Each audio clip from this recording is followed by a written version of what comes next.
Pour son 18 ans, bon, pour ça, bon, marché, bon, ça, marche, Kabila à côté de prison ou comment? Marché pour régler votre prison. Il a 18 ans à pouvoir Kabila, calamité, les qui m'accasent. Comment dans. Veut dire, si je comprends, mais c'est comme si il a même Yemo Koutogo à Bayern déjà pouvoir. Il ne gérait plus le pays. Comment dans un pays comme si grand comme un sous-continent, que nous ayons des fonctionnaires à salir 50 mois foot à Maraté. Dans chaque ministère, chaque jour de grève, 30 mois, 20 mois. Vous avez vu que Félix a Mboka ils ont kené na nyongo. Ekendaki na nyongo. Ekendaki zonga na 2018 ans. Mais mboka ko ils ont gisu na nyongo lisusu. Faut to bunda na to bisa mboka na nyongo. C'est kotaki to futa nyongo wana et to récupérer mboka na biso.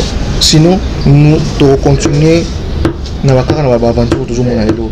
Alors il faut congolais. Pour son 18 ans, bon, pour ça, bon, marché, bon, ça, marche, Kabila à côté de prison ou comment? Marché pour régler votre prison. FCC, jamais collé à mon FCC à côté de prison, le gouvernement Félix. Alexis Tamboma l'a bien signifié. Pour nous, ça, ils ont les chiens à boire la caravane, c'est-à-dire, ils ont maquillé les Awenze. Maquillé les Aligouro de vous, jamais au président, on va mettre la maille.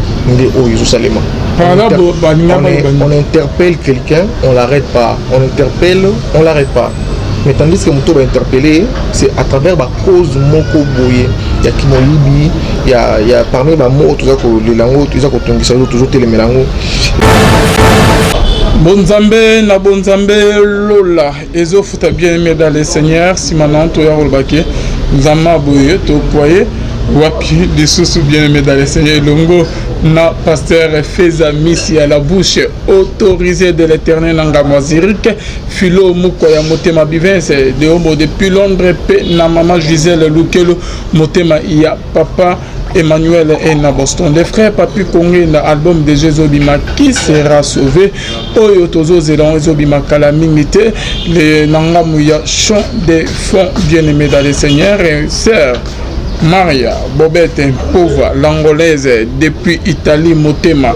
Il y a Fernando Pedro Topesio Mbote et Sika Ozwami Pe na maman na biso maman mami mbunga motema papa Blaise mbunga na Suisse bonzambe na bonzambe lola ezofuta simana to ya kolbaki nzama boye to koye elisoso wapi bien aimé na émission na biso rien que la vérité minga ko solo ezali boza toujours connecté na meilleur site na bino nzela aya lola tozo kota bien aimé dans les seigneurs tozali nandeko Jules Mutoto bonindeko. Très bien, merci d'abord Ndeko Palvi. Bien le possible sur le sous-sous. Il dit que bien sur pour que tu analyse par rapport à la question de l'heure. Na ndenge nini mboka esengeli tambola ndenge nini ba congolais basengeli ba comprendre combat au bazan nango. Combat où ezali pas contre un individu qui est autoyebi na autoyebité, mais combat où ezali contre autoyebi ezali ba imposteur la communauté internationale au baïk pour le cabaye babojune biso pour que biso pour continuer cause la mandion tous à la dignité. Alors on a aussi il faut tout élément pour s'unir comme un seul homme pour na bunda parce que nos pères avant l'indépendance babunda qui pour la dignité tout ça et alors nous sommes déterminés biso tout élément tout bunda pour la dignité na biso ezonga sur tous les plans, sur le plan la culture, sur le plan la religion, sur le plan la politique, sur le plan scientifique, sur le plan y a la richesse économique en Bokaïs. Merci beaucoup Jules Mutoto. Tu regardes dans ma soirée Bissomba mon papa. Jules Mutoto. Gouvernement, c'est toujours gouvernement ya Sikebima. Mais tu qui déjà, tout le monde peut déjà. Bandero ya FCC parce que premier ministre il faut abîmer na FCC. Premier ministre Fabi Makuna, Bango Bazi, majorité, l'Assemblée nationale, Bandeko Bazo et la primature. Mbo Asumbo, Bango Moko, Balobaki, les loups ne se mangent pas entre eux. Mais tout le monde Bandeko, il y a FCC, OK, Kabila, Atiki, et Bango travaille dans Bango, Bazo Bunela, les Kamouya Post, il y a primature. Jules Mutoto, Tata Mikolo Bongo, et là on nous soit na poster. Mais d'abord, merci Ndeko Alvin. Et là, au Seigneur, Bandeko Ba et que malheur et à Congolais, c'est dans l'FCC. Ah bon? Malheur et à Congolais, ils ont bazali ko se cramponner dans le pouvoir, balingo tika pouvoir parce qu'ils ont géré pendant presque 18 années. Avec le même figure, il n'y a eu aucune bonne politique qui a pour remettre les Congolais à la place, pour remettre les Congolais à la droite, pour permettre à ce que l'économie même Yamboka ait la florissante, pour permettre à ce que clochardisation de l'homme congolais, l'homme bantou ici là. Et les lots communs qui la majorité, la primature, dans le bac en émission, moi qu'on a sur la canal de Kokyo. Président Félix Tshilombo, il aura du mal à conserver le peuple. Parce que Aza obligé à cohabiter ou à ça la coalition. Na bato oyo lobby tango za rapé ko la marche bazara ko bimisa mandouf pour na citoyen congolais. Les mêmes personnes où il y a décréé qui système politique na bango Aza obligé de travailler na bato wana. Et en travaillant avec bato wana, est-ce qu'il y a vraiment solution qui est positive par rapport à projet zanango pour na mboka? Ceux qui disent qu'il y a des marionnettes dans la région de Bango et ceux qui ne le disent pas aussi dans la moitié de Bango. Mais à la lure les choses devant. Il faut pas jouer des marionnettes, c'est-à-dire la bataille est respectueux, s'excuser peut-être dans le bien, on a un cruel, moi pour la bonne moto, ok. La bataille non, marionnette, comme président protocolaire. Parce qu'en vrai, celui qui prend les décisions, ce n'est pas Félix pour le moment. C'est Martin. Là, c'est vous qui le dites. C'est qui? C'est Vital Kamerhe. Ah bon? Et Vital Kamerhe, comment je m'explique? Pour le moment, Félix va recevoir la taille de côté. C'est vrai qu'il y a un lobby, mais c'est lui qui prend des décisions à Makassi. Qui chapeaute? Vital Kamerhe, le directeur de cabinet. L'actuel homme fort, c'est lui. Ah bon? Parce que nous avons interpellé le ministre qui n'a pas donc Félix a dans un mois dit que jusque-là, au président Zolo. Jusque-là, c'est imposé. Et là, qui m'a dit ou comment besoin de demander côté là-bas, Evre, tous salam. Tout le monde en a mis sous polélé. Papa, donc il a fait mon côté très simple. Il y a eu des interpellations vraies ou faux? Oui. Vrai. Et qui sont, comment? On a une interpellation, quelles sont les décisions qui ont été prises? La première, il y a un sursoir dans l'autorité à transport, Balongolier.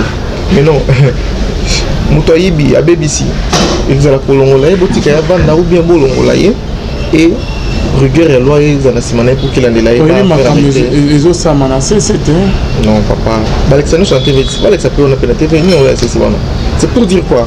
Quand nous avons français que non, les loups ne se mangent pas entre eux. FCC jamais collé à Motoyemoko, FCC à côté prison, le gouvernement Félix. Alexis Tamboma l'a bien signifié. Pour nous, ça, les mamans, ils ont les chiens à boire la caravane, c'est-à-dire, ils ont maquillé les Awenze. Maquillé les Aligouro de Wiki, jamais au Pestan, on va mettre la maille. On interpelle quelqu'un, on l'arrête pas. On interpelle, on l'arrête pas. Mais tandis que Mouto va interpeller, c'est à travers la cause Moko Boye. Il y a Kimoyibi, il y a parmi les mots, les langues, toujours les mélanges, corruption, népotisme, clientélisme, clanisme. Parmi les gens qui ont interpellé, ils ont été dans le cadre de la fausseté. Mais les gens qui ont interpellé, ils ont arrêté, c'est pour dire quoi? La continuité égale à la continuité. Il n'y a pas un changement peut-être par rapport à la manifestation. Il y a Martin Fabiola Salaki. On a eu une manifestation responsable. La police a bêtisé ça, c'était. La police a bêtisé la crimogénité. Et c'est vraiment, c'est encouragé de dire que non, ils ont vraiment lueur Moko Boye. Ils ont pour malheur, il faut en profiter. Ils ont la bonne bonheur, pour l'opportunité. Et ben, pour attendre que Félix fasse quelque chose. Mais venons voir. Venons voir. Ok, donc jusqu'à présent, aux autres c'est la chance que Félix a remis un grand changement dans beaucoup de choses. Satan n'a pas bien. C'est là, comprendre. Nous ne sommes pas contre la personne de Félix Tshilombo. Congolais, ils sont Mboka, ils sont en diaspora, ils sont en Afrique du Sud, ils sont en France, ils sont en Belgique, ils sont en Irlande, Autriche, États-Unis, partout disséminés à travers le monde. Tous les Congolais s'attendaient à ce que ndenge tokomaki na fin ya gouvernement ya M. Kabila ayeba kozwa pena frein kimbundu kuyu poison sur la pouvoir te. Mais pour certains des Congolais, Félix a payé Kabila sorti moko ya monene pour permettre de Kabila à Dondo. Parce que moto o esengela qui a répondre na ba makambo ba ko leka. Ce qui président ya Brésil, Lula da Silva. Aza na minute na prison na mboka na ye. Ce n'est pas parce que tonga qui bat gratte-ciel, ce n'est pas parce que ça qui 5 chantiers, bon 5 chassés. Ce n'est pas parce que ça qui révolution la tautologie la modernité ou tout jamais cause il a un mensonge moko ça en esprit non. Mais tandis que Lula da Silva ça il m'a amené les mails quand on ici Lula da Silva na mboka na Brésil, corruption na Petrobras. Alors biso le fait reprocher à celui qui à la personne qui avait gouverné ce pays pendant 18 ans. Ils ont ébellé. Le non-respect de la Constitution. Et là, à Yumbi, nous avons plus de 800 morts.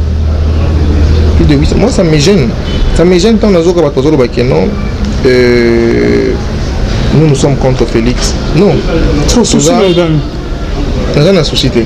Pour la société, 18 ans, bon, pour ça, bon, marché, bon, ça, marche, Kabila, à côté de prison ou comment? Marché pour régler votre prison, ou votre prison. Pourquoi vous avez un exemple, il y a un président du Brésil, je donne des exemples par rapport à la gestion en moto. Par rapport à l'idée, mais lorsque vous allez qui gérer Mbok, tu dois avoir un rapport, non? Même pour que ça la voyage au travail de l'entreprise, même à ta quand ça vous avez qui sont chaotiques, ça va tourner, on a un rapport. Par rapport, nous devons avoir le rapport. Il y a le lot. Là-bas, ministère presque ignorant sur la Kinshasa. Tout, partout. Bah, grève, il y a 50 mois. Plutôt, comment on appelle ça? 50 mois impayés. 30 mois impayés. 12 mois impayés. Le lot, on a Tongo. Il y a bateau, qui parle en Italie, truc qui est un incendie dans l'hôtel de ville. Et tu veux me dire que bateau va gérer que on va vraiment battre qui n'a bossé. Il faut bakangama. Il y a un gouverneur té. Lelo Chibala. Asangani na balingani ba aventure ba bomi peuple. Ça m'énerve ça. Ça lorsque nous t'envoie mon bosser et ça kanda. Comment un ministre, un premier ministre, on bengi vraiment, yo jali fils politique il y a Etienne Tshisekedi. Aucun ne bimisa mibeko o ils a en dehors la volonté à peuple. Veut dire na mobeko ba signa qui on a un ministre d'abord a un droit de bénéficier de 1000 à 5000 $. Il y en a ba naï. Veut dire la journée mon comme ministre faut bénéficier normalement équivalent à 18 $. Soit on a de ban à 10. Veut dire 18 $ multiplié par 10 ban dans la journée mon quoi. Il faut pas payer ça cahier. Ceux qui m'ont amené mon compte en ngongation na liso ngongation na litama. Vas-y moi na yo na frère que na moi na hôpital. La nouvelle bande en bok. Nous tout connaissons si comment ça va député faut un ministre on a besoin. Maintenant dépense na bango na budget dépense là kiri wana pour seulement un mois et ils ont coûté dans les 28 000 $. 28 millions de dollars. Au détriment d'un peuple où Azangi Moussala, Azangi Maï, les lots toujours le bangana yo. Et ça fait presque le 7e jour, 6e jour, la commune autres aliments, ils ont été matin. Mais tandis que Baron va recevoir 21 millions à la fin du mois. Parce que pouvoir. Ce sont des choses où ils ont éclairé. Nous ne pouvons pas être contre des individus, mais nous sommes contre leur système. Il y a prédation en matière de mboka. Prédation, il y a beau jouer, il y a une commission de conglomérat, pour qu'il va faire un peuple. Non, trop, c'est trop. Trop, c'est trop, Jules. Wana ezali bunoti bala mutalobi abimisulu wana. Parce que pour nous wana ezala validé. Il faut le président Yomoacha Signanti. Est-ce que yo qui côté Félix Assaché Signanti le pour la loi wana ndimam? Avant Félix, Azala qui était là? Malobi na yo. Malobeza ya mitu nezali ya yo. Est-ce que Kabila a signé qui en? Moi je me dis ceci, Malobi boye avant Félix Azala président qui était président. C'était pas Kabila. Ce sont des choses et ça l'a mis sous Kabila sur Félix. Attendez, à sursoir comment général Saloum.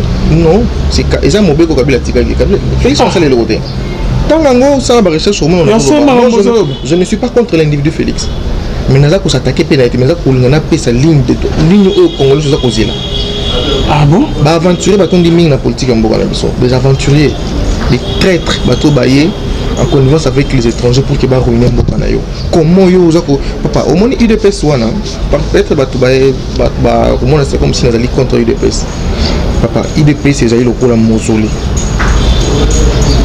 Et jusque là UDPS non abimisi libiso, jusque là je pèse bien maintenant. Non UDPS abimisi libiso té politicien moko ya makasi ko ba ko défendre Mboka oyo. D'intérêt à peuple. Pour moi, je le dis. C'est déjà Félix Yowanabima à défendre. Non, et à ça la nini. Oh, à cause la nini parce que il n'a pas la majorité dans le Parlement. FCC dans la primature déjà.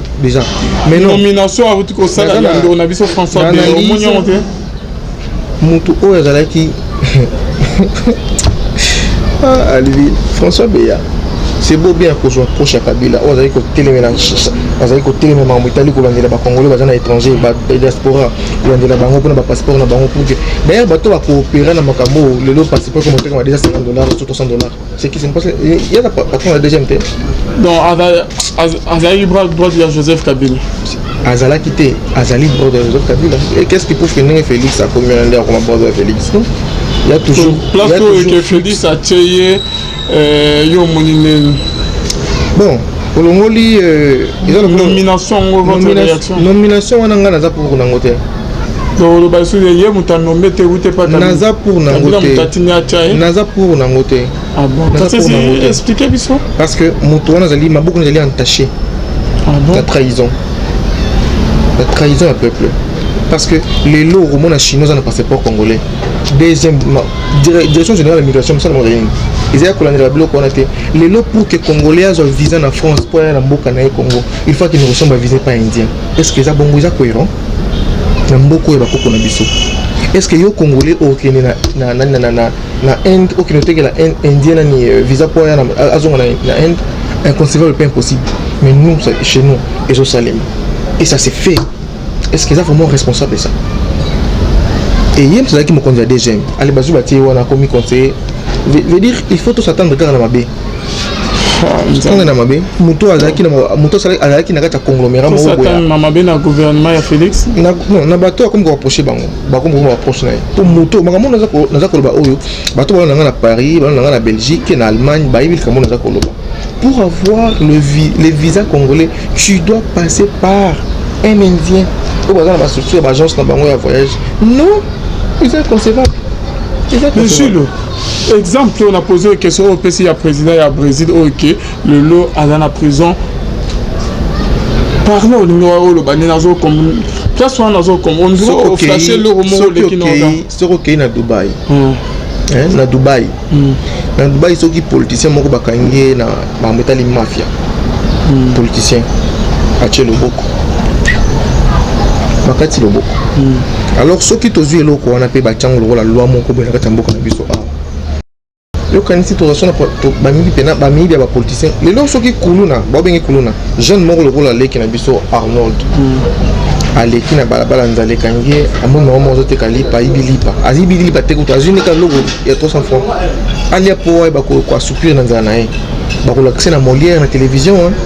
Moyibie po ibini aibilipa. Mais non c'est muto la TV c'était le rola yo journaliste alvi nyamune na mboko yo. Mais a détourné équivalent plus de 10 millions de dollars, 80 millions, 50 millions. Motolandela est azate. Ce qu'on a battu sur une balle, on a joué au Mboka. Ce qu'on a ibi pas tout ça, on a ibi 10 millions. Donc faut pas kanga bona bona. Faut pas kanga masino bakata bakata maboko bakata maboko. Parce que net que éco salamate, net que peut-être nandé do salamate.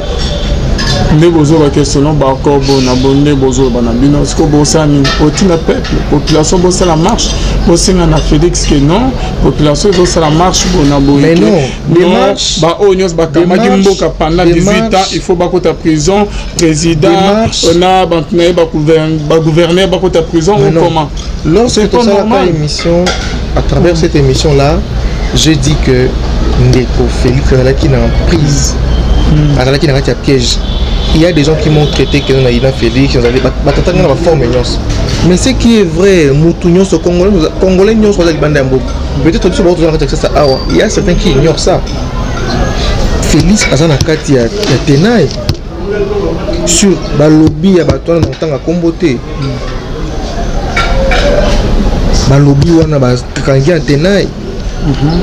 Mais non pour délivrer Félix et autres scènes la faux Congolais comme un mutumoko. C'est vrai, à côté de contrat, même à Mosé Kabila, lorsqu'il a compris les jeux à Rwandais, à Ougandais, à Burundais, à Américains contre Mboka Nabiso, qu'est-ce qu'il a dit? Le peuple, prenez-vous en charge. Ce n'était pas qu'on s'attaquait à les Congolais. Maman, photo de Mboka Nabango.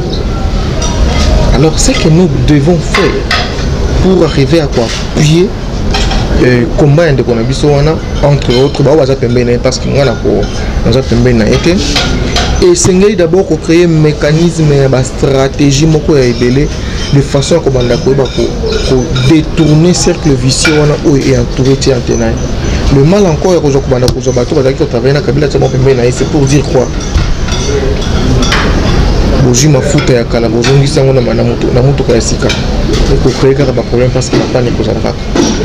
Et par là moi je me dis au lieu de s'infester na kofinga na sur la toile. Mais quand il y a Martin Fayulu Njili, qui pensait que Martin Fayulu a la plein? C'est pour dire qu'on a le point de vue. Mais il faut que balé pe basangana. Na kosangana bango bayokana, babimisa consensus moko ya secret. Pour les alliés que non Congo ezongana tas nango. Comment nous sommes infestés dans les étrangers, dans la armée, dans la police, dans le service de renseignement, dans l'économie en Mbo. Alors il faut que l'intelligence congolaise pour que contourner le plan machiavélique à l'étranger pour la Mboka Nabiso. Et dès lors, moi je vous assure, tout ça la marche pour la bateau baza ko gérer appareil sécuritaire bateau na obauti ko longa na pouvoir ils ont l'air bateau na kati ya makasi ils ont des généraux qui ont compactisé au baboma qui bateau na bango attends j'en arrive na kati appareil économique kaka bateau wana obayiba qui ensemble na bango. Tu peux imaginer que chaque mois en dehors de $18 000 le ministre touchait en la transition autour de la vente de l'élection et chaque ministre bénéficie au moins à $40 000. Bon, on est à crédit. Et ce ne sont pas des blabla, ils ont informations où ils allaient bien vérifier. Un conseiller, un ministre, même dans le bétail sur le haut. Mais non, ils sont en place, c'est peu que les alliés. Il y a beaucoup de temps, il y a Basili. Il y a beaucoup de courage, il y a société. Il y a beaucoup de côté, il pouvoir défendre la société. Toujours qu'il y a. Donc, il y a sûr que non, Félix a un gouvernement, il y a une nouvelle tête. Ce gouvernement, il y a une nouvelle tête, vous allez infester dans l'ancienne classique, il y a mouvance à FCC. Parce que sur le plan de la composition des députés de la nouvelle Assemblée nationale, y compris l'Assemblée provinciale, ils ont presque un moko. Car bon, on est dans un abat. Ce sont des irresponsables. Est-ce que qui va mobeko moko pour appuyer qui ne va pas va créer des emplois massifs pour les jeunes? Exactement. Est-ce que Yoki va s'engager pour que trouver un mécanisme pour renforcer la sécurité dans l'Est pour que les minéraux n'abusent pas de les matins? C'est pour leurs intérêts. Il y a une responsabilité. Ce sont des voleurs. Et ils vont l'arrêter. Okay, merci beaucoup Jules Mutoto. Tu l'as déjà dit comme un meeting. Un meeting, tu l'as dit dans Martin Fayulu, mais il fallait que accélérer comme Soumoko. Les gens qui ont été au salle de meeting, au ici 30 000, 200 000 personnes. Il faut moins d'intelligence et Bakisama. Comment Martin au salle à 200, 500 meetings. Jamais Félix va pouvoir le collaborateur, le collaborateur anniversaire. Impossible. Le pouvoir, ça s'arrache. Par là. De quoi vient par là?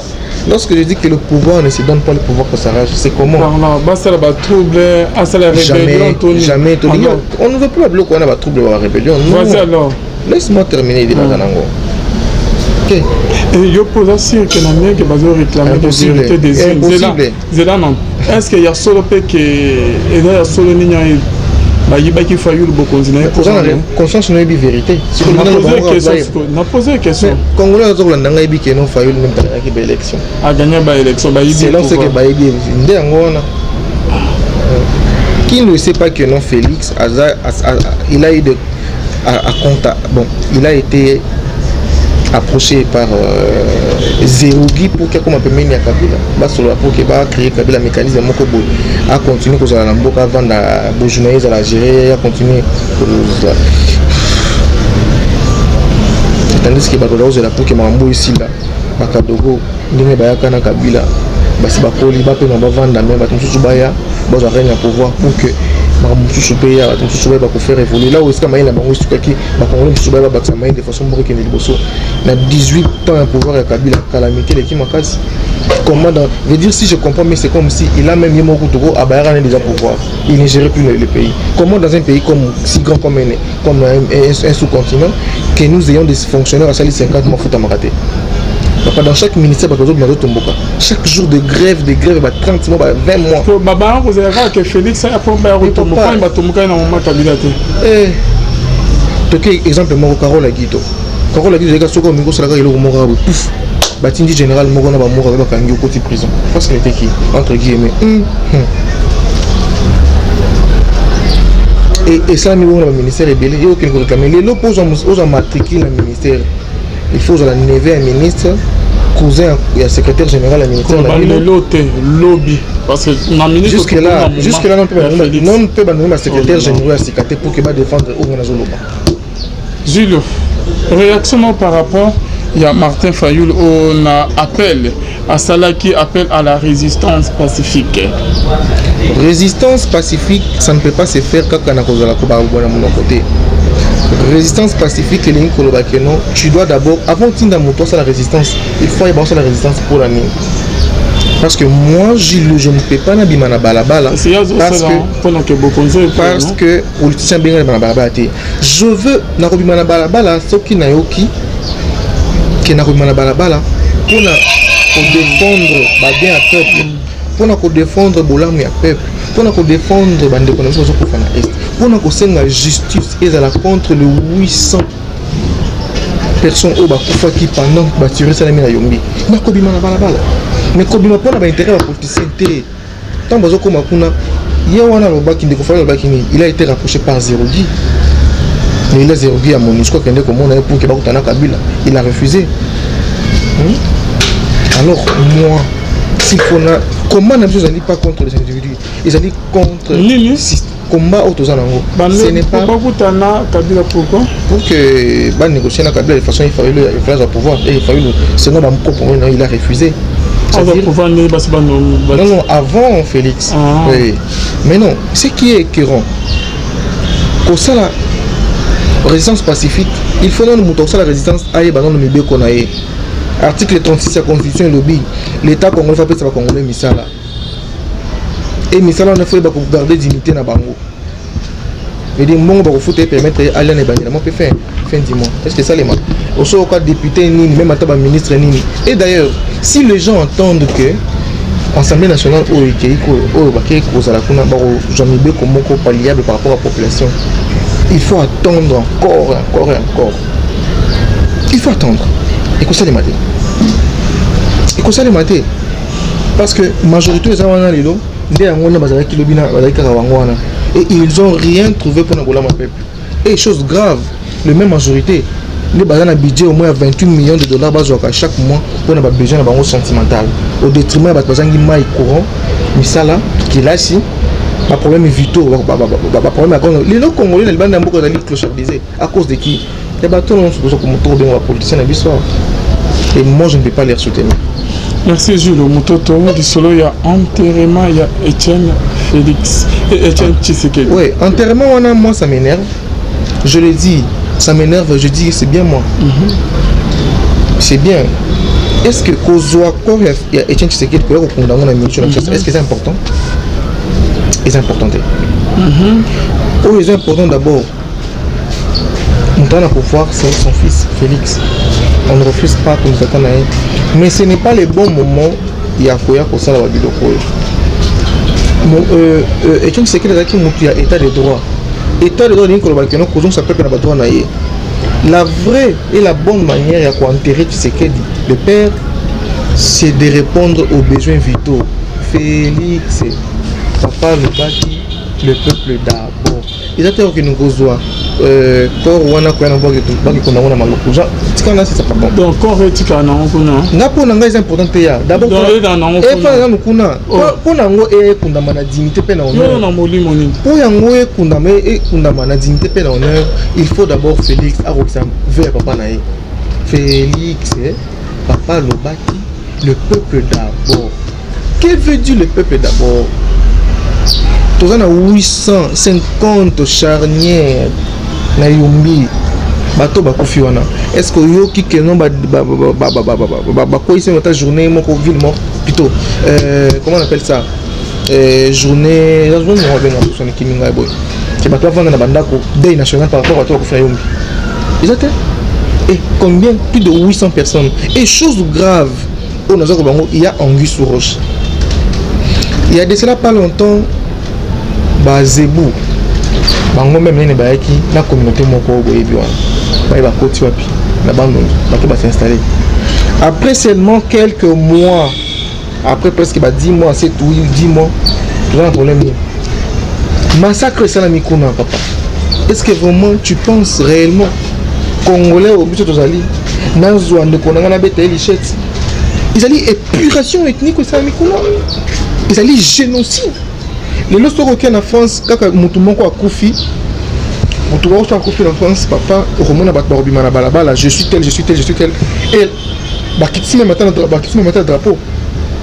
Mais aujourd'hui, au Congo, quand on a 800 personnes à Koufi, c'est comme si le gouvernement est de l'autre côté. C'est comme si l'autorité a du pouvoir et l'autre à la banque. Qu'on diligentait à quête et le bénin. Il faut d'abord qu'on réparer, qu'on réparer, qu'on rendre justice à Makinde et Batangi. Qui sont les responsables et attaqués à Yumbi?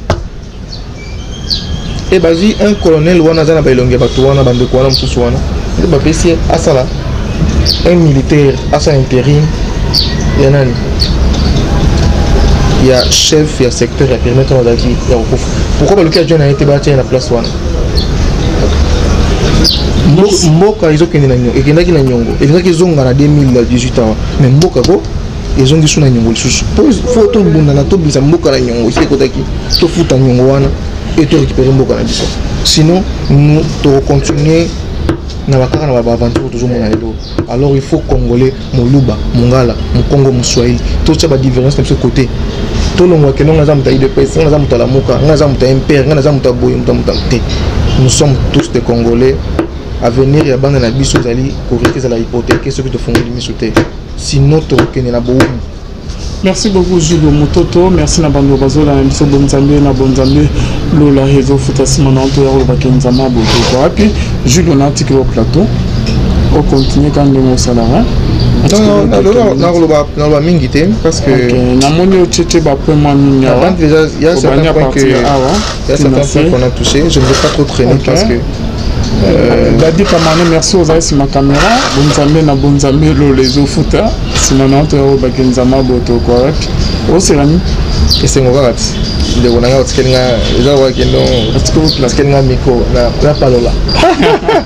merci beaucoup. Voilà. Voilà encore une fois, merci de Calvin.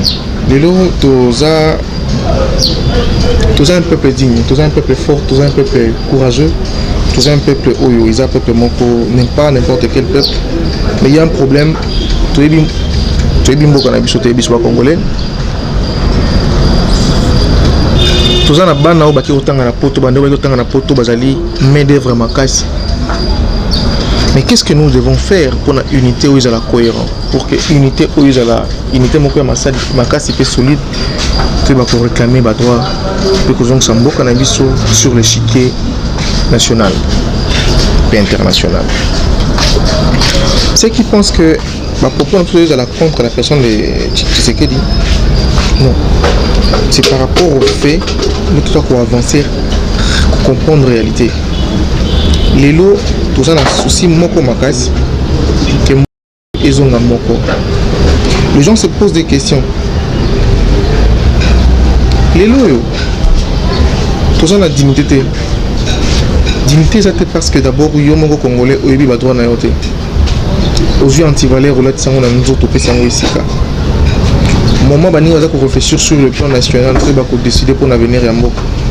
baza ko réfléchir pour que développement ya na mboka, baza ko réfléchir sur que développement sur le plan économique, sur le plan social ezala. Et yo oza ko réfléchir pour na luka ko créer le loko zanga mutu na makolo. Parmi les problèmes oyo toza nango na mboka na biso sur certains points on a ba ki ezali affaire et interpellation sans arrestation. Comment vous pouvez interpeller une personne, autorité qu'il soit, mais vous avez un poste et un pouvoir dans boutique qui est bon sans que vous avez arrêté, c'est-à-dire vous cautionner ou à Salaki. C'est pour dire quoi? Ennemi à Congo Lelo, ce n'est pas nous, sa population, c'est les hommes politiques nabiso. Ennemi à Congo, ils allaient tous ces politiciens là. Au bazar ko sala ba combine pour na ko préserver na bozu ya mboka ba dona bango ba sana ngo afoli na bango au détriment ya citoyen primaire oyo aza ko zanga mai aza ko zanga courant aza ko zanga misala lelo mboka na biso ezali mboka oyo to ko bosana que nous sommes deuxième pays en termes ya eau douce. Sur le plan environnement, notre pays azali na part na ye ya motuya pour na décider pour na avenir ya monde. Aucun politique de loza ko belo ko wana. Baza ko bela ne ba pouvoir, nga funa za la ministre, nga funa za la boy. Mais tandis que mboka ezokende na kozala. Il y a des gens qui prennent des décisions pour notre population, pour notre pays, tandis que nous-mêmes les citoyens de ce pays clochardisés. Maintenant, qu'est-ce que nous devons faire? Parce que combat aux Anango, ils ont combat Félix Tshisekedi, ils ont combat Bemba Te, Katumbi Te, Moïse Te. Ils ont combat Bisso, ils ont clochardisé, Bisso peuple. Na France, na Belgique, partout ici, les Congolais Bozali, il n'y a qu'un seul message qui nous arrive. Moi, Bisso Nambo, Bisso Tozangi Valère, Tozana bien Tozanga Nambo Kanabisso. Mais beaucoup de gens Nambo Kangondengeni, tandis que Koto Mbo Kango, ils ont coupé Sabino par opportunité. Comment un étranger Nambo Kanabisso a un mot à dire que les Kabisso Mbo a un droit? Peuple la Mouka, Fongo la mission. Comment est-ce que tu as un intérêt moko infime, un intérêt moko anzala, au lieu d'un intérêt collectif? Comment tu toujours continuer pour les la réparer? Tu veux dire toujours que ce comportement qui est anti-valère libanda? Non. Combat et il se sourit parce que venir à Mboka Oyo, biso nous aussi yango. Biso ezali mu Congo mongala muswahili muluba tolongwa na nyoso wana tolongwa tozonga ba congolais to défendre mabele ba koko na biso. Qu'est-ce que nous reprochons? Moi, qu'est-ce que je reproche aux gens qui se disent être de l'UDPS ou soit de la Mouka? Sentiment est débordé makasi. Intérêt général les allés sous-souter la makanisi na bango. Comment tous les combat ils allaient combat pour que l'État na biso aille bakozonga na place na ye.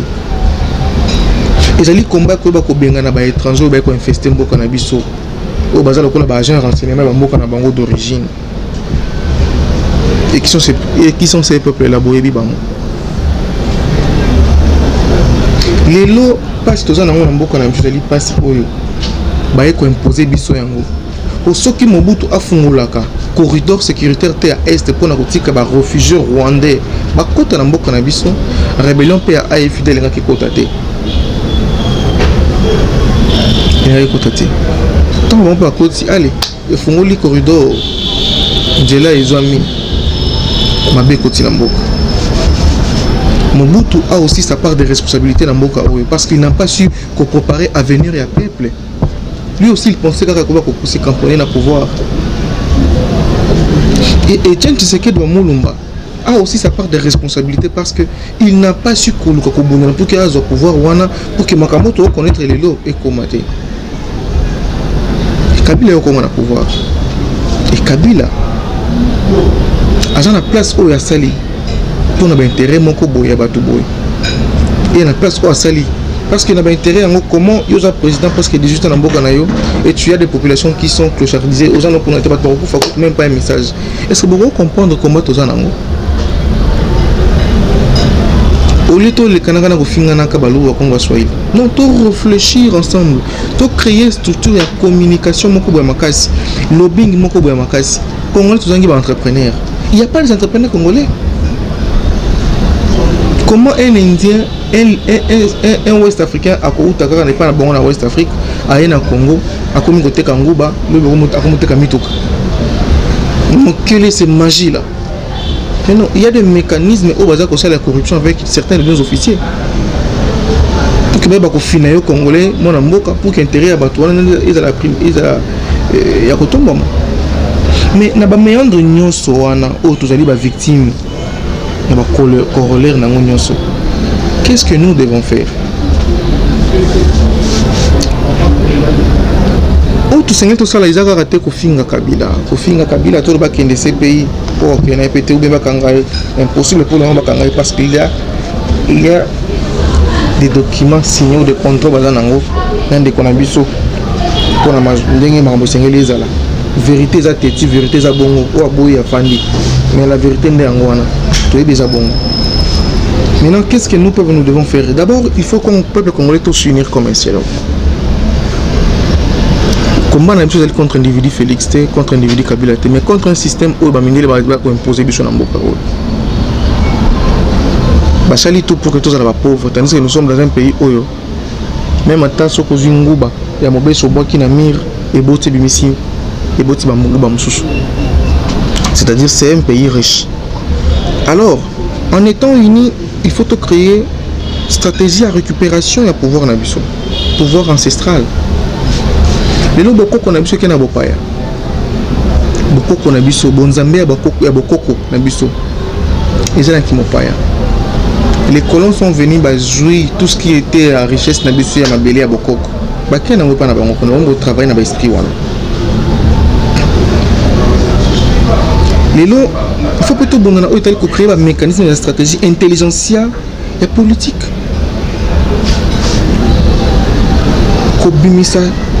C'est intelligence sur le plan économique, sur le plan sécurité, sur le plan géostratégique national, régional, international. Pourquoi pas payer Mboka au lieu que nous va payer se doter d'armes nucléaires. Mais bon, on va pas ta monde qui a la Chine au sala. Non. Nous avons un pays riche. Pourquoi tu peux ça va ton sous opportunité que donne de peu que bon na mboka na biso biso confiance à la pauvre. Tout la musamaye na biso. Il faut que mboka na biso ait un leadership nango sur le plan continental, sur le plan mondial. Et que zonga ndengani. Il faut une intelligence que il faut même qu'il y ait une rédaction nouvelle et la constitution et SICA. Il faut qu'on ait comme la constitution sinon mais dès lors que l'on connaît au salaire maté, tout en a passé. Il y a seulement le tribalisme, il y a seulement le souffrance dans Boka Hall. Mais c'est un s'unir comme un seul homme.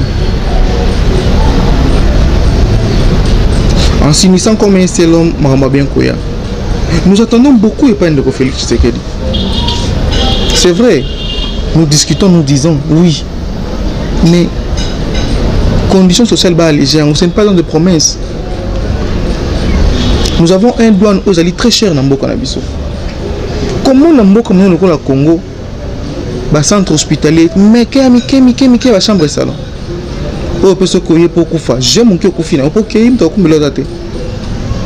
Mais tandis que Rwanda, en face, Azako Tonga, cité, cité, vision cité, ça a été ce que ça a été. Dans le bar anglais, cité de la vision. Et vous pensez pas que Nani, Nami autres na Congo. Pourquoi pas te biso moko Tonga bilo na biso moko ya bongo pe na Congo. Mboka ezana boum. Peuple congolais, nous devons nous unir, pas contre des individus, mais contre ce système politique à prédation en matière la biso première, contre le système à prédation et beaucoup qu'on a biso, contre le système à prédation et économie na biso amboka. Comment les Indiens bako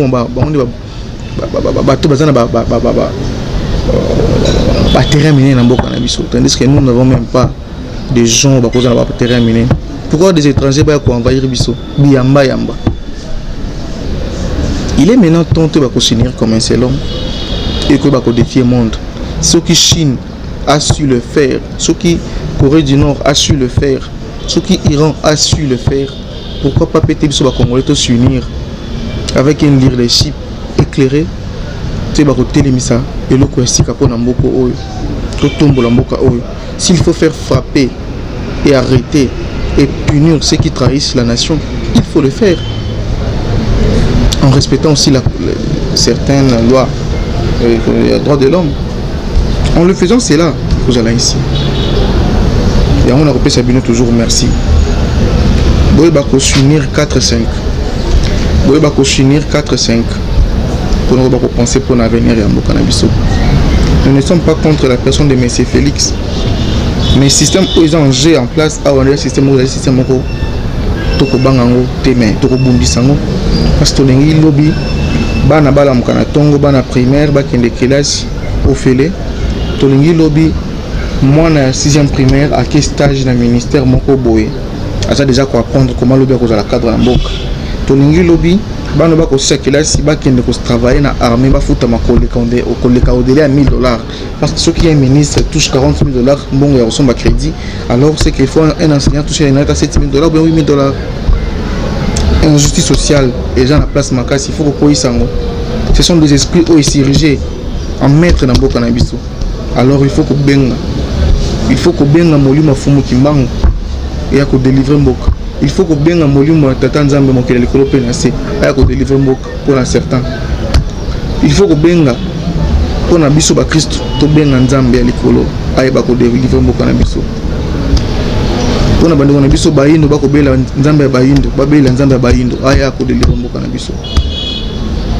Pour na bande ko baza ko croire qu'il y aura un changement dans Mboka. On va continuer à couper le changement. Le changement, ce n'est pas sur un individu. Il y a un changement de mentalité. Il y a yo, il y a biso, il y a bango. Le changement, il y a une implication citoyenne. Il y a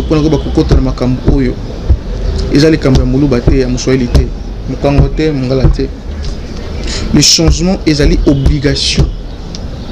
Alors, ce qui est obéi, et tu as le peuple amorphe et tu as kufa. Au bout de la richesse, au cours de la richesse, beaucoup de pauvres n'a pas tenu à Kotoboka. Mais tandis que tu as une terre riche. Alors, la constitution, par la grâce de Dieu, il faut parce que il faut baser aux unions sur Mboka au Congolais. C'est-à-dire, ceux qui ont un périmètre au Sombiango, au Monique périmètre wana, minerais zali. Il faut l'État en partenariat avec les individus congolais pour que Bozu Mboka wana yo pose wango au bimisango okoma côté kango et la périmètre na yo po tonga mais qui kolbaka que non les sols et les sous-sols appartiennent à l'État congolais tandis que le peuple zoko fanzala. Non, il faut les sols et les sous-sols et à l'appartenance il y a citoyens congolais. Et ceux qui te commis bon cause à la malam. Il faut plutôt soutenir les politiciens sans ambition. Il faut que les politiciens aient une ambition et amener le coup la cause qui s'abuse à mot. Quand le coup la président et comment on appelle ça? Moi en Mboka où il y a Venezuela. Le président Hugo Chavez. Hugo Chavez l'a bien dit. Azoui Bozu à Mboka à remettre en la population. Les multinationaux n'ont pas voulu cela. Ce que soit Bomaki et yo bandi que baminele wana bakolingaka bolama mboka oyo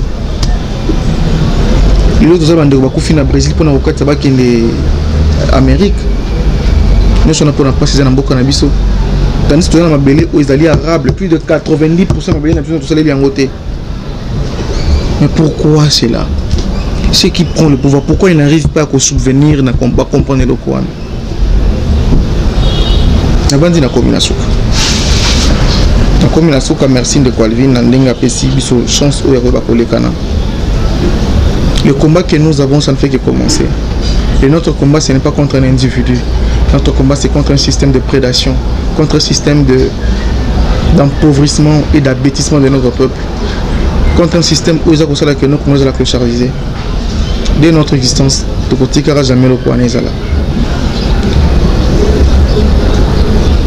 Ce qui sait que Varabunda rapona dignité, il y a des Cubains, ceux qui pour la Sankara Bundara pour la dignité il y a Burkinabé. Alors yo citoyen congolais tu dois te battre pour ta dignité. Anti-Valère faut longo na makanisi na biso. Comment on déconne koya tonga déconne petit kabotonga na pe karabongo. On ne peut pas construire le pays na kotonga. Donc construire amour na kotonga na te. Et na bilo ba la biso binzambinzambe à tout moment qu'on va battre ndoki. État d'âme. Téléphone aussi lango état d'âme mutano e bien ngote matière maki na est-ce que o ba état d'âme na ngote. Tout le monde va bilo connaître ba anti-Valère. Unissons-nous. Amour il y a congolais envers ton frère. Amour il y a congolais envers ton citoyen. Amour il y a congolais envers ton pays, ta patrie. Le nom a besoin de Kanayombi. On a reçu derrière na baje nyonso na périmètre na. Il faut mobe comme sous que nos congolais photo bota et belé photo ni to kufi mingi. Alors il faut to bota ta 50 enfants. Et que bota maba na ne belé ko compenser l'absence ya ba kufi pour que ba continuer ba comprendre lutte autour za ngopé combat au déjà contre tous en contre ba étranger balingi ba ko kangamboka na biso en otage. Mboko za na nyongo. Tango yo mona que no ennemi na yo za mutala muka. Yeba ke mboka za na nyongo. Tango yo pa mutala muka mona que ennemi za mutala ya IDPS mboka za kana nyongo. Il faut que les Congolais comprennent que l'ennemi à Congolais ce n'est pas son frère, c'est l'étranger qui est en face de nous. C'est les multinationaux qui donnent les armes aux étrangers pour venir violer nos citoyens et tuer, prendre nos minéraux. Et de l'autre comprendre la vérité. Et continuer d'ailleurs la moukape au téléma. Je dis merci à Bande Rosa pour soutenir Bisso. Merci à Bande Cognon sur ce besoin. Nous voulons des idées pour reconstruire l'unité dans Bissombo. Mais ça c'est mon capital pour la diaspora. Et que vous allez malam s'unir comme un seul homme. Nous sommes infestés dans des agents et des services.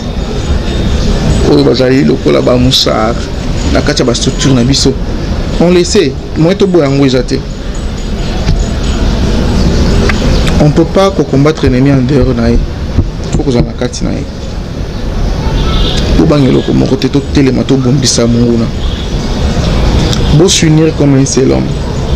Si vous avez un éclairé, il faut que vous le bas. Parce que comme vous n'avez pas contre un système à pouvoir en place, plutôt pas contre un individu en place au pouvoir, mais contre un système que vous allez ériger depuis des années. Merci beaucoup de Calvin.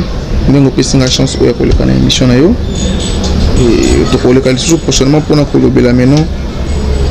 Tous les gouvernements, parce qu'on a un projet autour de pour le Bélango par rapport à comment pour l'émulation au niveau de la population, comment pour faire comprendre la population notre combat, ils allaient comprendre la constitution. Sans que vous comprendre il faut que vous parce que vous sur Mouchalaté. Il faut que vous parce que vous sur Maïna Couranté. Il faut que vous parce que vous allez clochardiser. Il faut que vous parce qu'il y a une sécurité. Ce sont des points que vous avez. Merci beaucoup. Merci de parler.